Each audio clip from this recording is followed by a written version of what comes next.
Going live. We'll spend most of the time on the thing with the tabs up. Hey GP learners, thank you for joining us. So we're here on our Saturday morning update for digital primary care, and this is a COVID themed episode. What have we got planned for them, Andy? Yeah, so there's been a lot of interest in COVID-19, obviously, over the last week or so, or perhaps a little bit longer. And there's been a lot of interest in how technology can help primary care cope with the current challenges. So that's going to be the focus for today. What have we got lined up? So just to it looks like we've got a lot more viewers than we normally have, which is really, really great, probably because of the level of interest flying around. So just to let you know what's coming up. So normally on these update episodes, Gandhi and I just talk about tech stories that have been in the news. What we're going to do this week is make some just general observations briefly about how we feel things have been going with regards to tech and primary care and COVID-19. We've just got one story which we thought was interesting about technology and health that have been in the news. And then we're going to focus on some things that might be really kind of useful for people as they plan their response for COVID-19 over the next week or few. Video consultations, we're going to talk to that. We're going to talk about video conferencing between professionals. We're going to talk about e-consultation. We will talk about networking between professionals across practices, PCNs, and more widely, and then talk about using technology to communicate with patients at this difficult time. So we've got a lot to pack in, probably run a little bit longer than our target 20 minutes, but we're allowing ourselves to do that today because it's a crisis. Sure. And as always, you guys can comment and stuff on what we're doing and things. Just to let you know, it looks like we've got approximately a minute and a half delay in terms of what we say and what you guys are seeing. So just to let you know about that. So we may not respond straight away. And we apologise if we've missed things as a result of that, but there does seem to be a slight delay that we've got. But happy to try and answer things. So I'll be doing the chat, Andy's going to be navigating us and stuff. In addition, just a quick mention on Monday, we've got an extra special episode that I'll be running at 8 o'clock in the evening. So Andy's just going to try and bring up that little thing that tells you about it. So this is a extra special episode about video consultation skills. So simple stuff that you guys may want to basically do and things. We know there's a lot of chatter about video skills and stuff, isn't there, Andy? And loads. Yeah, how we can do this. So I'm going to run a special session on Monday evening, 8 o'clock, similar to this, live. Join me and we'll talk about that for you guys. Yeah, lots of people will be doing video consultations for the first time. Lots of people will need to prepare their other staff for it. So I think that'll be a really valuable hour or half an hour to spend with you there, Gandhi. So if there's a theme for today, I think I would call the theme necessity is the mother of invention. Definitely. It's really interesting how it seems like some things were making very slow progress, particularly around perhaps the deployment of video consultations and other technologies. And then suddenly a crisis comes along and all of a sudden things start to move really, really quickly. So that's an observation that I'd made. There are a few, I think we've probably just had a few experiences of this. I mean, a few things that I jotted down to mention to you, Gandhi, today was and just before, we forgot to mention one that we do have an exclusive coming up for you guys as well from TPP. So just to let you know, that's going to come up shortly. Did forget to mention that one. Oh, yes. So, watch out for that bit. Coming up just a few minutes, actually. So you were talking about necessity and innovation. Yeah. So just make some interesting observations to that point over the last few weeks, really. The first thing is we have not used video conferencing in our primary care network. Okay. Yet until this week. But it's funny when people on Friday I was getting a lot of WhatsApp messages about COVID-19 and what are we doing in the primary care network, and I said, right, let's have a Zoom video conference in 3 hours at 12 noon. Here's how you do it. Sent the invites out and we got 6 out of 8 practices on a video call. A lot of people had never used the platform before and it was great. So and I don't think people would have been as keen if there wasn't the necessity to talk about our COVID-19 response. So that was really interesting. It's interesting how after, I know locally in Nottingham, we've been looking at deploying video consultations for a while, and there were lots of hurdles. People were dragging their feet about deciding on what platform we should be using. All of a sudden, there's lots of different platforms approved. That's really exciting.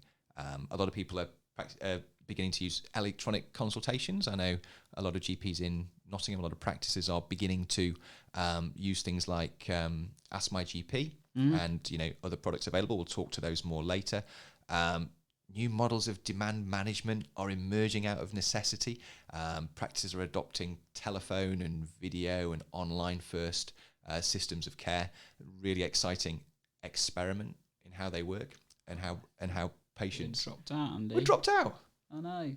I'm not quite sure, guys. So you guys can tell us if you can what's going on. I can't see anything on the chatter, and my screen's gone blank. So, quick check of the monitors. I'm actually seeing good stream health from the broadcast software.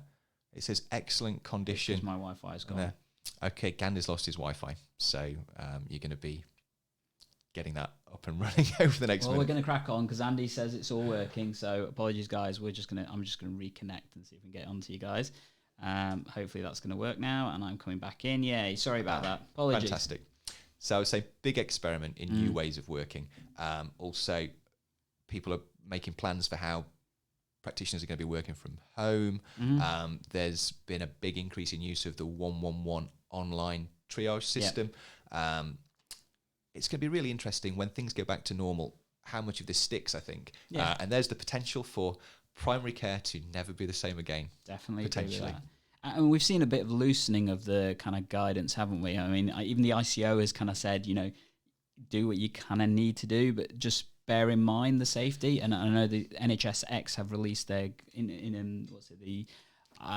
governance information governance document that came out last night. I think it was the night before, that basically summarizes what effectively the guidance is and what you can and could use. That is linked in the show notes, so if you guys want to have a look at that, it's a really good succinct document. It'll take you less than about 2 minutes to read, but it basically says what you can, can't do, and what you can consider, and literally just says crack on and do things, but be safe at the same time. Yeah, and so it's really welcome to see a pragmatic approach to that, particularly at this difficult time. So Gandhi, we've got identified just one story in the news this week. So it's something that I just picked up on. A problem for a long time has been fake news and fake health stories on social media. Lots of misinformation being spread around vaccination, for example, is a very recent example. And it was a big problem, and it seemed like people didn't know a good way to solve it or combat it.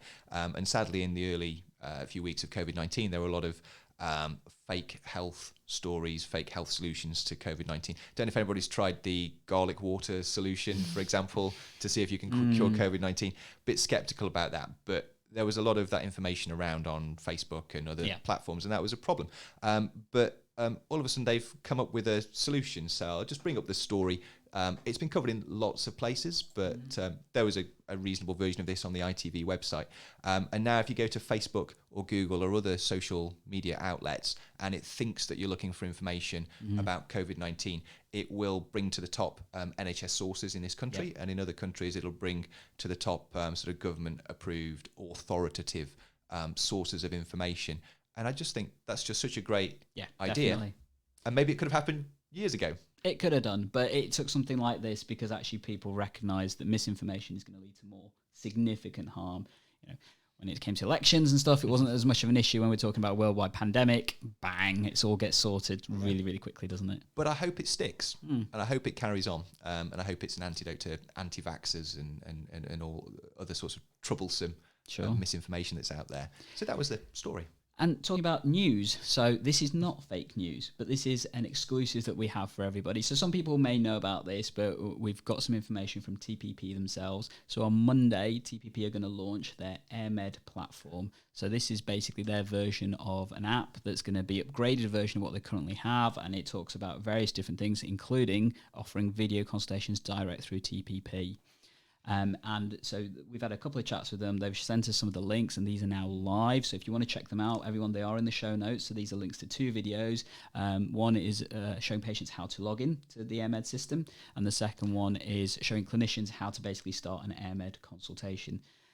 These are going to be ramped up in terms of information delivery from TPP, and they're hoping by Monday all this will be up and running. They're also planning on running a web conference to show people how to do it. But effectively, TPP System 1 are launching their version of how to do video consultations and various other things. There's quite a lot of stuff this new platform does as of Monday, so to try and help practices deal with things. One of the key things they're pushing is that this will allow video consultations without the need for a webcam, which is interesting because we can't seem to find any webcams anymore, can we, Andy? Yeah, I know. I might have got the last 8 webcams on Amazon yesterday when I was buying some for my primary care network. But yeah, they've gone out of stock. I suppose a lot of people will be interested in home working, not just GPs, Yep. but certainly I know a lot of GPs who've been scrambling to buy webcams for their practices. So Definitely. I bought 8 for the primary care network. I paid £50 a webcam. If anybody's got a much better offer that enables me to flip them and make some more money for my primary care network, we will consider offers. Yeah. But definitely go check that stuff out, guys. I'm sure TPP, like many other services, are going to be trying to help practices quite significantly. And we've seen that, haven't we, over the past week? So another company we are going to give it an absolute shout out to are Accurix. You know, I think many people in primary care have seen the amount of effort these guys have put in to try and support primary care and churned out some really cool tech and software. Including their own video platform that basically everyone is starting to adapt to use quite quickly and effectively. I think it's proving really popular, isn't it? It seems to have been given the green light in many places in terms of information governance.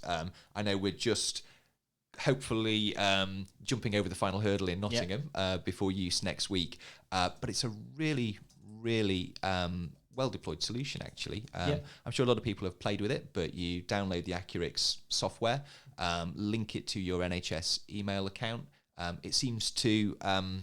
it needs to be enabled as a mobile device the next time that you log into System 1. So if people used to use a device with System 1 briefcase to do home visits, for example, that device needed to be activated. So it's the same sort of process, even though it's a program, not an advice. And then you get a little tab that sits on top of System 1, and you can move it wherever you like. If you want to initiate a video consultation, you click the video, a box pops up, it pulls through the patient details, really clever, I think, including the patient's mobile phone number, and then you click start, and it sends a text to that patient, enabling them to just click a link in their smartphone. It passes them through to their browser, so no additional software required, and they can have a video consultation in their browser using the webcam and microphone on their mobile phone. At the clinician end, you can do that on your mobile phone. Your number isn't shared with the patient or anyone else, but it's just used to initiate that. Or you can click the link on the screen and it'll open up in a web browser. I found you have to use Chrome. So I don't know if you found the same thing, Andy. It needs to be Chrome for it to work. And if you've got a webcam on your computer, you can have a consultation. I think it does, but bizarrely, I've managed to get it to work on Internet Explorer, and I don't know how I managed to do that. I really don't. So a couple of people have. So one of the things I created on Wednesday when this got launched was a video to show clinicians how to do it through a webcam interface, because I know many practices are saying, well, I don't have a smartphone to do this in practice. So that video, again, is in the show notes if you guys want to have a look at it, and it does show you how to do it from a webcam. Interestingly, on that one, it does open it up in Internet Explorer, and I have no idea how I did that. I'm really sorry. I know loads of people have asked me that. I don't know is the simple answer. And unfortunately, I can't figure it out either. But like you said, one of the things that this team has really been, they've been quite responsive to challenges people have been having with using the system. It does seem to work quite well. There is the question about what about patients without a smartphone, because there's that other element of things, how that's going to work. I think patients could copy the link over. It's a bit arduous, I appreciate. I don't know if they're going to come up with a solution for that quickly or when or how, but effectively it's the link that you need. I just set Chrome as my default browser. There you go. And then it just opens in Chrome rather than Internet Explorer, and Internet Explorer is really in no way superior to Chrome for any other purpose anyway. So that's what I did. Okay. Cool. That brings us quite nicely on to video conferencing, which was the first, video consultations, which was the first point we were going to talk to. A lot of interest in this, Gandhi. Definitely. Why might it be helpful in this current situation? So we're dealing with a pandemic situation. Clearly people are trying to reduce the contact that we're having, physical contact that we're having with others, because that's what we're being advised to do. If you don't need to have as much physical contact with people, try and avoid it, and particularly patients with symptoms, because worst situation that could happen for the NHS workforce right now is the entire workforce going off with coronavirus, because then there's nobody around to do the work. That's something I'm planning for over the weekend in terms of how our primary care network would survive if we have severe staff shortages. And I suppose it's also about preventing patients from infecting one another. Patients, if they come to the surgery, they will be sharing a waiting room with other people. The consulting room you consult in has lots of people moving through it, in contact with surfaces, and we're not deep cleaning after just every ordinary patient contact. So it's a big role in reducing cross-infection in the pandemic. Also, I think there's a big role in actually enabling resilience within the system. So we talked about the possibility of perhaps multiple members of staff being off sick. If all it takes for someone to be absent, self-isolating.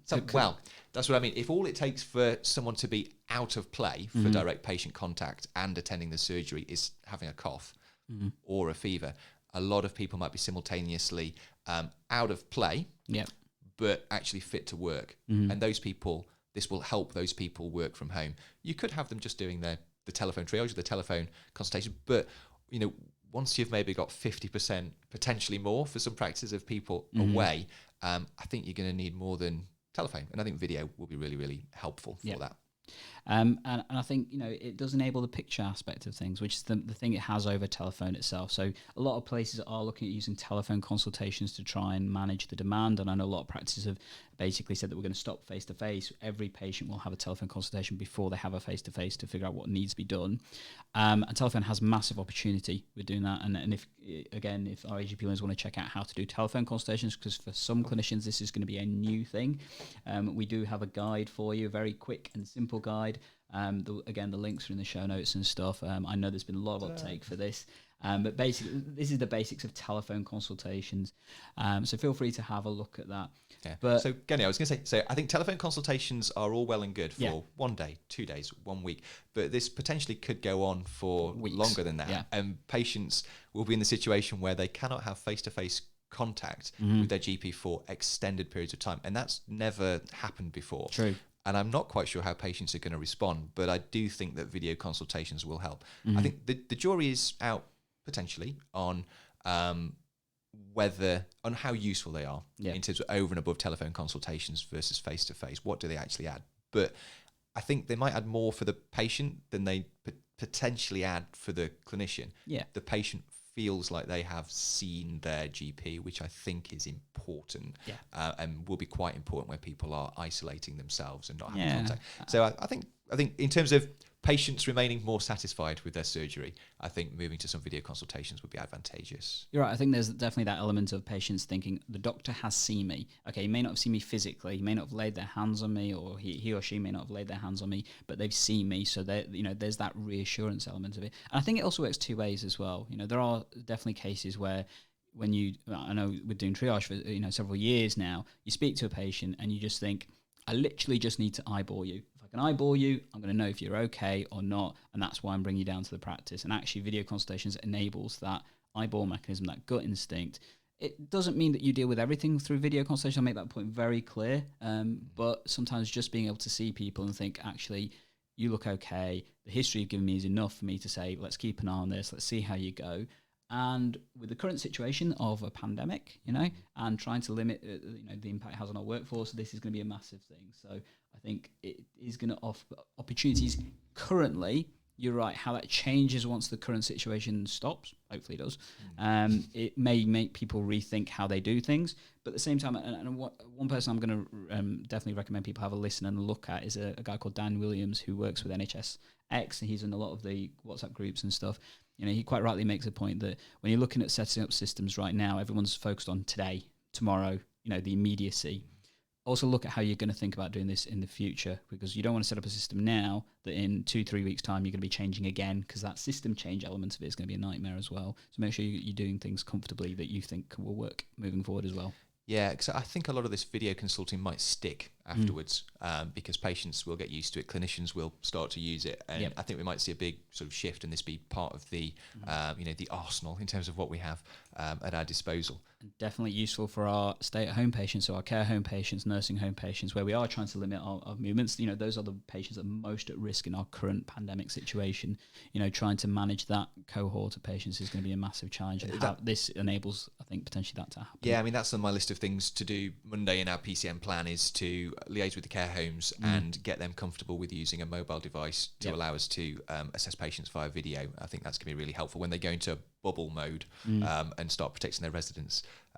So yeah, Gandhi, I'm going to ask you a very quick question actually. So I know you can talk at length about video consultations, and we don't have much time, but top 3, 4, 5 tips for people who on Monday morning, so before your video consultation masterclass, people who are going to hit the ground running on Monday morning for the first time with video consultations, just a few quick tips for them. Okay, really quick and simple. When you're talking on video consultations, number one, look at the camera. You get much better engagement and stuff, and that can be a tricky skill to have.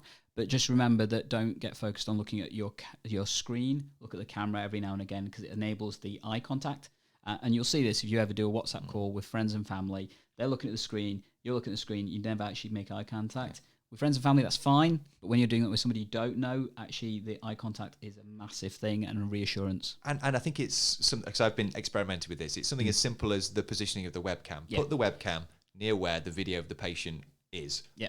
And that helps with connection a lot. Carry on, Gandhi. So that's number one. Number two, check the background. We work in clinical situations where, you may have stuff in the background that is not ideal for other people to see, patient identifiable information, urine bottles, that kind of stuff. You don't really want people looking at that. So just a quick screen before you start cracking on and things, that will help. And number three, use a headset. For me, is probably one of the biggest tips I can give you. And the reason for doing that is simply you're not hearing your own keyboard as you're typing. You're less likely, and it will mean that you actually document as you do the consultation, and that's a real time saver, because otherwise what you'll do, you'll focus so much talking to the patient, you get through potentially 7-8 minutes, potentially 15 minutes, and then you still got to type everything down.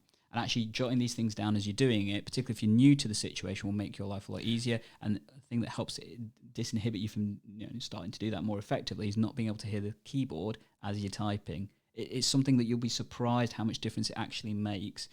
And the audio quality should be better as well, because you've got a microphone right in front of your face. And how can clinicians feel safe? So some people might have some anxiety about using video, that this is something new and different. And I know I just think of it as telephone with pictures, telephone plus, if I am safe from the perspective as if this was a telephone consultation, then I should feel safe from a video consultation, but myself and the patient might get more out of it. Have you got any additional tips for feeling safe getting started with video? I think for those that have real camera anxiety, and I think this is a real issue for some clinicians, if you need to, fair enough, just block off your camera itself so then you can't see yourself. I'm not a big fan of that, because it kind of detracts from the purpose, from my perspective, of doing video consultations. But if it means that you get the visuals to help reassure the patient, at least it's one step closer. So you're blocking off the camera so you can't see yourself, but the patient can still see you, or you're just not appearing? Well, it depends on what you feel more comfortable with. Clearly, if you don't want the patient to see you, okay, you can argue how effective the consultation is going to be, but at least you're still seeing the patient, yeah? Okay. If you wanted to do it so that you can't see yourself, just adjust the window so you can't see that part, and then you don't have it. So get that bit of the browser hidden off the screen. Yeah. And then that just means that you're not, is less self-consciousness and stuff, really. And I think that'll make things a little bit easier for people. But effectively, it is just about trying to get used to it, get comfortable with it, and remember that the whole world can't see you. It's only the person that you're talking to can see you. Yeah, I mean, if they come to your room, they see you anyway. So exactly, it's no different. What's the problem? It's just over a telly. Okay, the main thing is you can see yourself. And I know that's an inhibition for some people. Well, when you listen to yourself back on tape, if you're not used to it, you sound really weird. So I suppose seeing yourself on video is a strange experience too. Before we move to the next point, Gandhi, I just noticed there's a lot of comments coming through, actually. Is it worth visiting some of the comments? So this may be a slight problem, because I can't seem to see these comments. I'm having a bit of a problem getting to them. Oh, there's loads. I mean, there's quite a few. Shall I speak to them? I'm wearing my glasses. So apologies, guys. Whatever comments you're making, I'm not getting. So I'm going to play around while Andy's having a quick look at them, see if I can refresh my screen and get to these. And they're really small on the screen. Okay, now I've got to it now. I just had to refresh my screen. It looks like that was the issue. Okay, plan A. Go for it, Gandhi. All right, so what have we got? So hi, guys. Is this show actually a video consultation, the clinical tech? So it's not about the tech behind it. We don't have time to show you that. We'll probably go into more of that on Monday. So thanks for that, Lavoski. In terms of confidentiality, can we use our phones? So Hina, yes, you can, as long as you're using the right system. So things like Webby, that's back-ending the Accurate software. That you can use your phone. It is encrypted and stuff on that, and it doesn't give your number out to patients, which is really important. Thanks for answering that, Jayesh. One of our practices did trial video consultations, and the internet connection was too slow. So is the TP1 likely to be better? Probably, because it'll be integrated with the hardwire systems that you've got. But you're right, Wi-Fi is a massive thing. I would highly recommend, if you're going to be using your phones for the video consultations and stuff, you connect to a Wi-Fi source rather than using your 4G networks, because they're likely to be better. Do you think practices alone will cause any disruption to an STP CCG rollout? I definitely think this is going to happen. I think lots of practices are cracking on with stuff, not waiting for their CCGs to approve things. We're potentially going to be one of those, because our CCG kind of turned around and said no to Accurix, and every clinical director has turned around and said that is the ridiculous decision. Absolutely, and people are using it already. Yeah, so I think there's going to be local innovation that is above what the current plans are for the local areas. Will we see that realign itself? Maybe, maybe not. North Knots, the accurate strategic governance. We agree with you, Neil. Yeah, we're in the same boat as you. But like I said, NHSX have released that document that came out just yesterday that basically says that you can use extra kind of tech and stuff as long as it's the options that you've got. But I would take you back to that comment by Dan Williams about using tech that you're going to be using for the future as well, not just for today, because it's important that you've got those systems in place to keep using these kind of things. Yeah. So do think about what you want to use and how you want to use it. But we'll see. But don't let that hold you back as well. No. Equally do innovate. Cool. So we're going to crack on. Video conferencing between professionals. Yeah, so why is this helpful? So I suppose stating the obvious, we won't be infecting one another if we're not in the same room sharing the same space. So at this particular point in time, that's really useful. We're also really busy at the moment. Yep. I've noticed I've needed to be present, although actually we're using a lot of video, but my requirement to be present at meetings has gone up significantly this week. So it's really useful to avoid travel time. Yep, associated. That's such a problem with meetings. I think that's such a barrier with meetings, and that's relevant at other times as well as this busy COVID-19 time. But cutting out travel, cutting out parking, that is so helpful. Another point is it seems it's much more possible to pull together a meeting at short notice. Yep. You don't need to arrange for people to be in a space. You don't need to book a space. Most people have a mobile phone with a camera and increasingly have a webcam at their desk. And I know, so I think I spoke to it at the beginning of the show, but on Friday morning, I was getting some WhatsApp messages from my primary care network and about COVID-19. And I said, why don't we have a video conference at 12 noon? And people said yes. Yep. I sent out the Zoom invites. A lot of people had never used Zoom before, but just gave a little bit of information about how to do it. And we had 6 out of 8 practices on a very productive call, and some of those practices were single-handed GPs. Yep. And I think they were just really relieved to be talking to other GPs about the COVID-19 system. So that was a real plus for us this week. And I definitely agree with that. And I've seen other examples of that across the country. So I know many practices have created Zoom huddles, for example, on a daily basis within their practice, or web conference huddles kind of thing. So that's to both incorporate the staff that are there in the practice. But as we mentioned, we're increasingly going to have staff that are going to be working from home, and we don't want them to be so secluded from the environment that they're not up to date with things. So having, that daily kind of meeting that you can create with the power of technology just means that you're incorporating those people into the teams and the updates and everything. So I've been coordinating our practice from WhatsApp. We've had as clinical directors, me and you have had loads of stuff coming towards us, and trying to engage with things. So it is massively an issue. I think Zoom's a great platform for doing this. Important to recognise that ideally it shouldn't be used for patient identifiable information, in terms of sharing that kind of stuff and things. But as a community working, team networking and stuff. Great for business meetings. Yep. Great for that, but not when you get into the granularity of individual patients. Definitely not. But I think there are other platforms available, and there are other platforms coming to enable NHS to have to work better together. So I know MS Teams is just on the horizon. We're about to be issued with logins next week here in Nottingham. We're quite excited about that platform.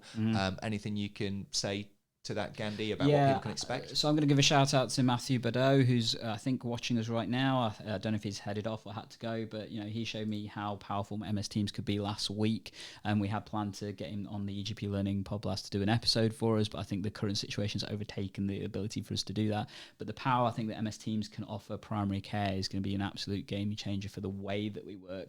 It's slightly frustrating. Again, we're having to wait for things to literally just someone to switch a button. Gandhi, be careful with turning away from your microphone, Gandhi. I know you're animated, but I'm just looking at the sound go up and down. Sorry, guys. But I think it's going to offer a real opportunity for practice to be a lot more effective, and it offers video conferencing as part of either direct person to person, but also within teams, and it just seems to work really, really well. And we're going to be able to discuss patient information, aren't we? Potentially, that's one of the other things. And that'll be so great for MDTs and liaising with all those district nurses and school nurses who can never travel and park at the meetings. Definitely. Maybe my hopes are too high for their participation. But another shout out to one of our people on the chat, so Stephen Katebi. I've been speaking to him about some of the tech stuff that he's got and developing and things, and that's particularly encouraging video conferencing with patients. And so he's got a really interesting kind of piece of kit that has been trialing. I think it's Norfolk, from what he's saying, and that sounds. And I know you showed me the business case for it. I'm trying to take it to our network, but unfortunately, COVID has just blown everything out of the water as usual. And as a result, we haven't had the chance to discuss it. But yeah, definitely have a look at his stuff. And if he wants to stick it on the chat, he's more than welcome to, because I think we can share the links. I'm sure more afterwards. Than happy for that to happen. This is all about connecting people. So yeah, anything else on video conferencing before we move forwards? I think if people want to have a look at how to make it work, again, we've done a video on this. We did it on Zoom and how to use it, because we're both big fans of it, in terms of how the system works and stuff and how you can make it more effective for you. Principles and that kind of stuff. We again did a webinar for HTN that showed people how to do this in practice and stuff. So, if you want to learn how to do it, quick, short, kind of CPD type episodes on just upskilling yourself, and we've even got one of how to sign on that's really quick. That's like 5 minutes and stuff, just how to use it. But whatever system you use, I think have a system that incorporates your practice team, because as I said, one of the things that we are going to see change over the next 2-3 weeks, our staff are going to go out in terms of not be in the building. So having a mechanism to keep your staff in the loop with everybody, they may be self-isolating, they may be unwell that they can't work, but you still want to keep an eye on them. Bring everybody into a community atmosphere. Video conferencing can allow that to work really, really well. Or, do we look at, simple messaging systems and stuff? We've got some we're going to mention in a short while. Yeah. But, those kind of mechanisms. I mean, everybody uses WhatsApp, but remember, WhatsApp is not patient identifiable information. Don't do it for that, please. Please, please, please. Anyway, e-consultations. So that's up next. So I must admit, this is something I've not directly experimented with myself. I know that a number of practices in Nottingham have started to use some of these products, and they've started to share some of their data actually and information. So that's going to be really interesting to share amongst our our networks across Nottingham.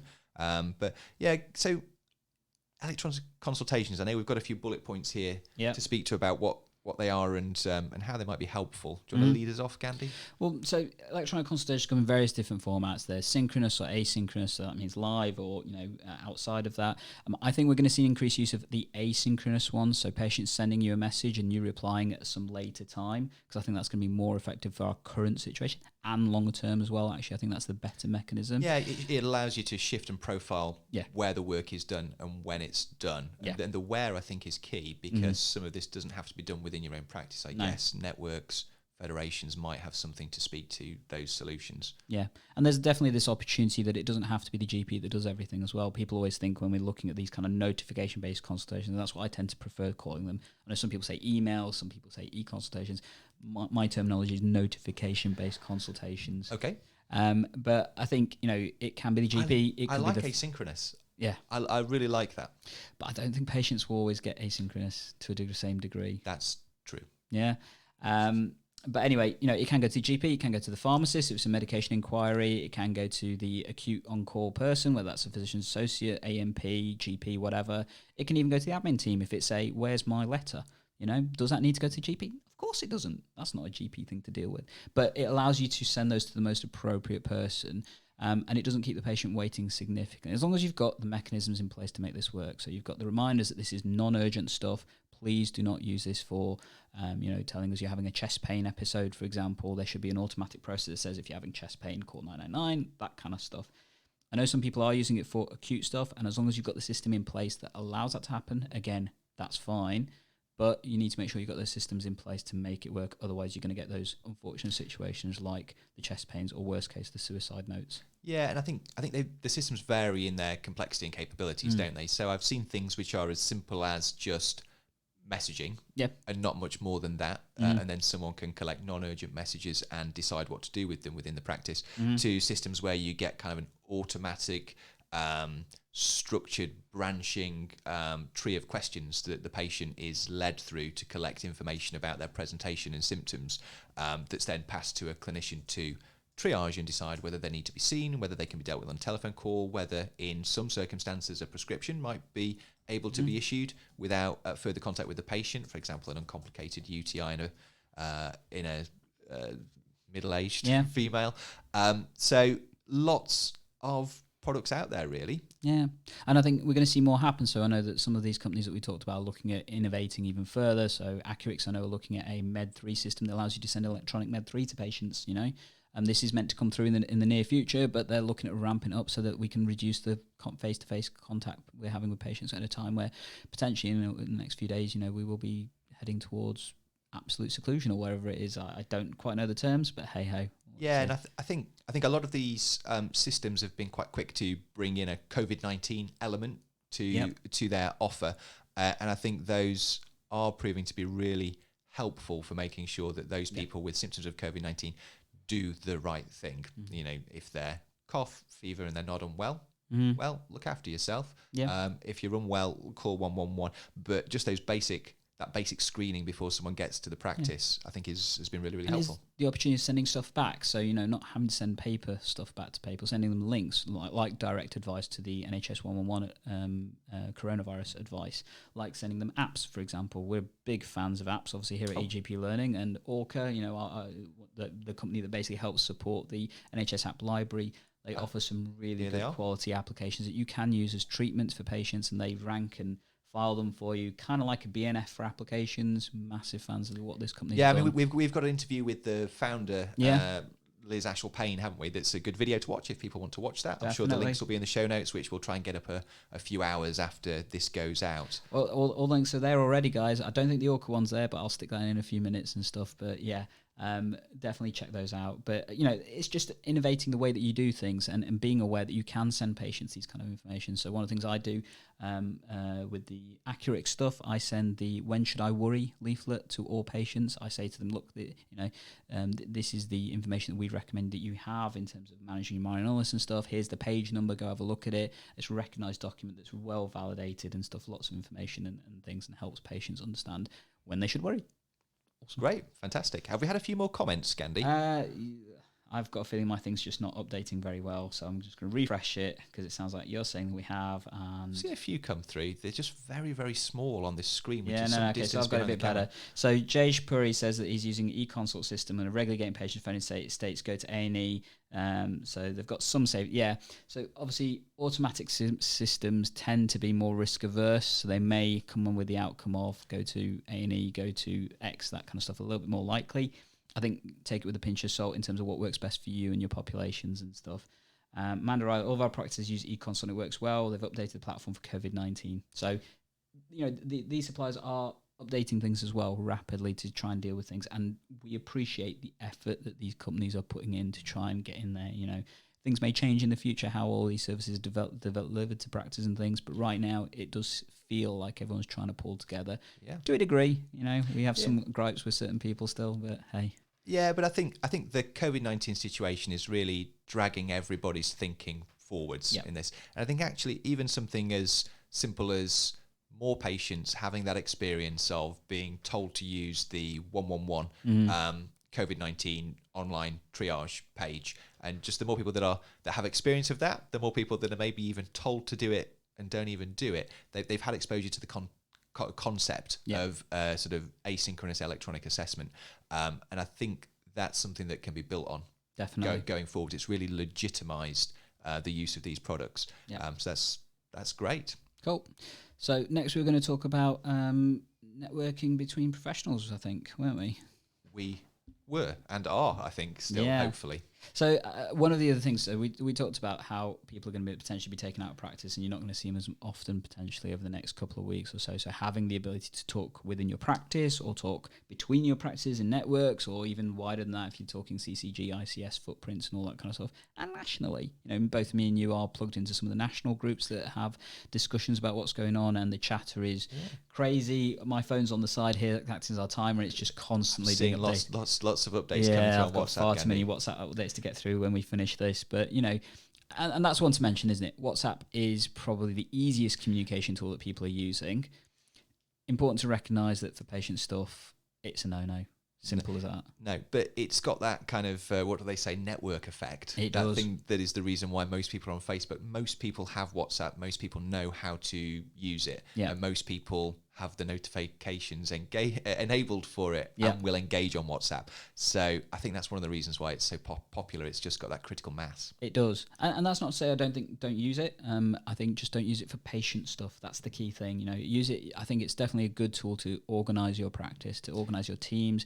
We've got a Wellspring COVID WhatsApp group, for example. We've not got one of those. No. So we I've been plugged into that and stuff. They actually let me in, which was nice. But it's just sharing the information. It's keeping everybody updated because everything's changing so quickly. This is the thing; it does change. And I love the way people forward information from one group to another. Yep. I think it's a very good platform for allowing the flow of information across trusted networks. Mm-hmm. And I think that's something that didn't exist before things like WhatsApp. It's not something that Facebook does, or it's not something that Twitter does necessarily.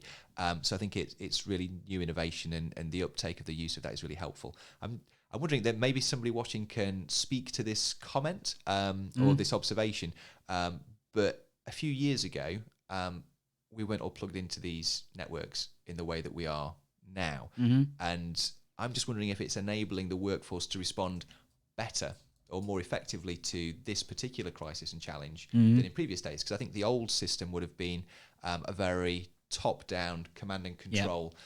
There's still a need for some of that, where information would be cascaded downwards to us. Very difficult to get information up and across our networks of contacts. But now I feel I'm getting a lot of good information either directly from Nikki Kanani, hopefully you're watching, big shout out Nikki. To you, or just filtering through my trusted networks that is keeping me really informed. I'm able to pass it on.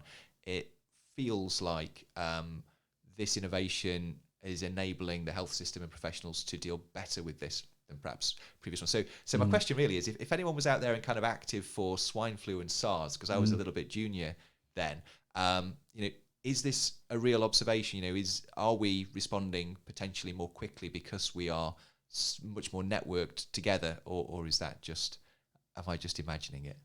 I think it's just generation of shift, hasn't it? We've got to that point where people are more comfortable with tech, people have more tech available, and these systems are, more prevalent in the way that we do things. If you go back to when swine flu came out, WhatsApp wasn't the system it is now. It didn't have the capability. It was still person-to-person messaging.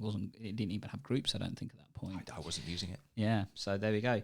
But there are other things to consider. So we talk about WhatsApp being useful, really is, but it's not. So if I want to share patient information across one of these sorts of networks, what options do I have, Gandhi? So you've got a couple of options. So we mentioned MS Teams already. So that is under the guise of Office 365, which is supposedly secure enough to send patient information. So that is an option, but we appreciate not everybody's got that one. There are other messaging systems. So we're going to talk about three really briefly. So one that we've talked about before on the eGPlearning Podblast a while back, and that's Silo. So I've always likened that this is the WhatsApp of healthcare systems and stuff, and probably the most similar in appearance. But I appreciate this doesn't probably have the same critical mass as some of the other kind of things and stuff. So no, but I think sometimes you can get local critical mass if you really kind of adopt a product as a system in an area. Yeah. It doesn't have to have national adoption, but it helps if it has. Next one on the list that we've got is Hello Pando, or Pando as it's officially called. Now, many people probably remember this more previously named as the Forward app. So I think Andy's going to try and bring it up. No, it's not queued up. It's not queued up. It's too complex, guys. Sorry. But I know several places that are starting to use this as well. And shout out to Hannah Morgan, there we go, who showed me this one in terms of its new update. So I've known it as Forward. I didn't realise they've updated their name to Pando. I still think it's slightly more secondary care focused because it talks about lists and that kind of stuff in what it does. But it is a pretty cool app and things. And then third on the list is Hospify. So I know Hospify are the only one that's actually approved on the NHS app library. Cool. So they do consider themselves the WhatsApp of the healthcare industry. I've not actually had the chance to play with it, but I have been speaking to the company about doing that. Again, COVID kind of blew everything out the window, but more than happy that we can try and review that for you guys in due time. I've used Silo before, and I've signed up to Pando and Hospify, but I've not had the chance to play with them just yet. So I used Silo, but no one else was on it. That was the problem. Yeah, well, I've had a few conversations with some people on it, but again, it's critical mass, isn't it? WhatsApp has that benefit of critical mass, really. Excellent. So the final thing that we were going to talk about... forgot to mention one, though, TeamNet. So of course. How can we forget TeamNet? So locally in Nottingham, we've been one of the leaders of using Clarity's TeamNet portal. And we've got Manik Aurora, who is our local lead. Hi, Manik. Might be there. Hi, Manik. We know you've been doing loads of hard work for us, and actually he spearheaded the movement of TeamNet across the Nottinghamshire area about a year or so ago, and has actually got it to the point where it's critical mass. It's almost every practice across Nottinghamshire. It is. It's a very useful platform, allows uploading of videos or linking through to Vimeo video. The thing that has been actually really helpful with TeamNet in the last few days is the COVID-19 page. And it's probably Manic who is keeping it up to date, but it's pulling together just all the relevant guidance in a sort of dashboard that it all fits on your screen. You can link through to all of the relevant public health guidance and so forth, but he's also summarised the guidance there, and that's something that's available to all the practices in Nottingham City and a little more widely. So thanks, Manic, for that, and it just highlights the benefit of having all of your practices across an area network CCG on one system so that you can communicate effectively. And I think it does a much better job than sending out an email every morning, having this dashboard format that is updated. So thanks very much, and it works definitely, because I can agree, people are going to have email overload. I mean, we already have email overload as it is working in primary care, but the current COVID situation is just ridiculous, the amount of emails we're getting. So having it so that it's not that case. I do kind of wonder, though, if in a year's time MS Teams is actually going to take TeamNet away from us. I wonder if we're going to see a change, because the functionality that it offers is slightly above what I can see with TeamNet. Will TeamNet adapt to that? We'll have to wait and see. Watch this space, but there's a lot of crossover in their functionality. Definitely.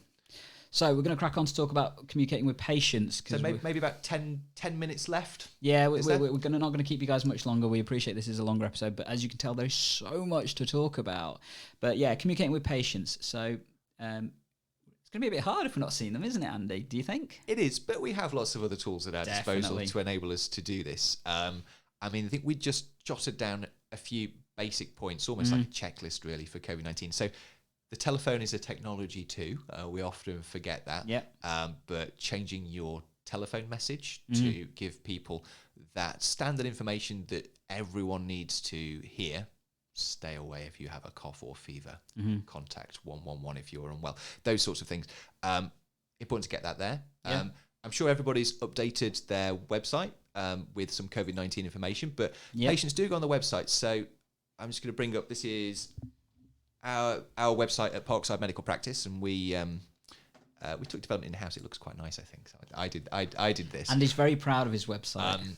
And we get to look at the statistics. So I don't know if other people get access to the kind of hit rates and things for their websites, but it's funny. A lot of people look at the practice website every day. Upwards, 100 to 200 people every single day will actually go to our website. So a lot of people are using it. I think they're often using it for these tabs to book their appointments and get their prescriptions and so forth. But it's a really great place to put some information. Definitely. So, stick something up there about the COVID-19 situation, and don't rewrite the rule book. Is that right? Anyway, you don't have to reinvent the wheel, I think is what I was trying to say. You can get your text from other places where you think it's been done well, or directly from Public Health England, but really just recommending that patients do that. We've got an email list that we have for some of our patients, so you can communicate with patients in that way as well. Or newsletters, that can be the other mechanism in digital newsletters, that you could send a link through a text messaging system like MJOG or Accurix or something else, if that's what iPlato's another one. Absolutely. And I know Gandhi's quite big on setting up your patient communication flow, but you can set these things up so that when you publish the post on your website, it automatically posts to you the same information to your Facebook page, to your Twitter feed, that it sends that information in email form to your mail list. So we've got some systems like that set up at our practice. And I know Gandhi has got a video, which you can put the link in the show notes to how to set up those sorts of things. But really think about that. Gandhi, you might have more to say about using social media in these situations. Yeah, I think so. Social media definitely has the opportunity to spread messages wider and be that authority resource for our local patients and stuff. There's various different platforms you can talk about. I've gone recently in the past month, I've talked a lot about using Facebook pages for practice. Definitely a good way of doing it. Previously talked about using Twitter in practice, and if anybody wants to follow my practice Twitter page, is at Wellspring Knots.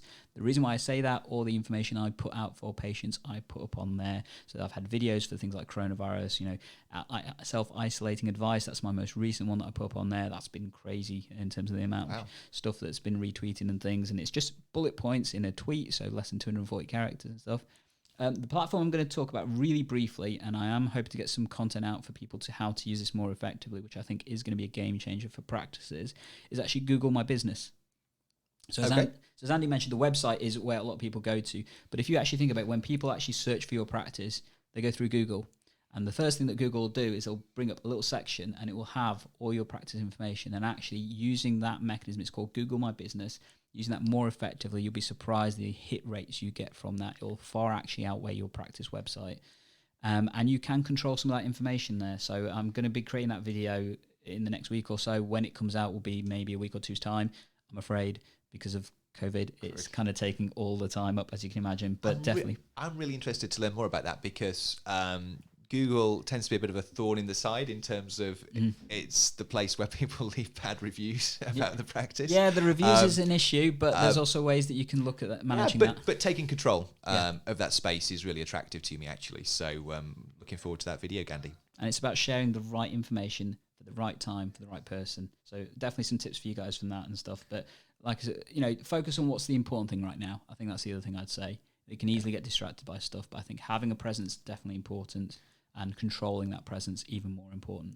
Yeah, and I was just going to highlight, you've done a lot of videos for your patients, and it's a lot easier than you might think. Definitely. Very easy to just take a video on your smartphone and then upload it to Facebook or Twitter. It's a lot easier than people might think. So I encourage people to start to experiment. And there's that massive authority that comes from it.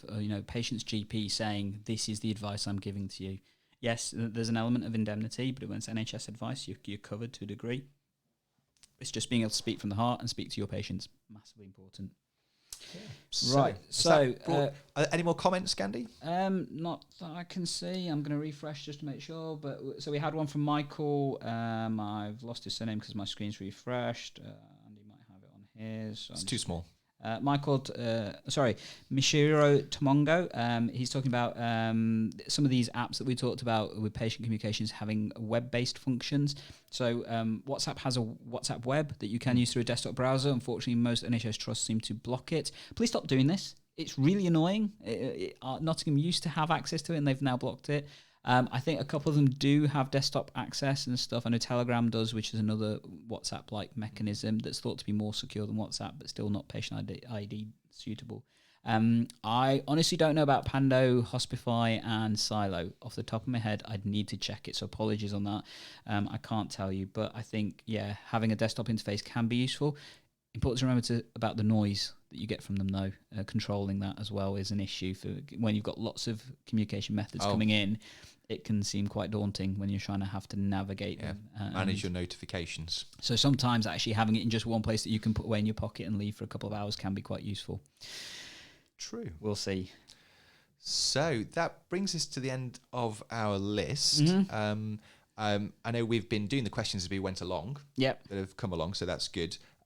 Any sort of final observations, Gandhi? So we had a few questions about how to do things like video consultations and structure those with patients and stuff. I'm going to go through that more on Monday. So I know that we've had some questions asking us about that. That'll be covered on Monday's episode and stuff. So again, if you guys want to join us on Monday evening, 8:00, I'll be going through doing video consultations.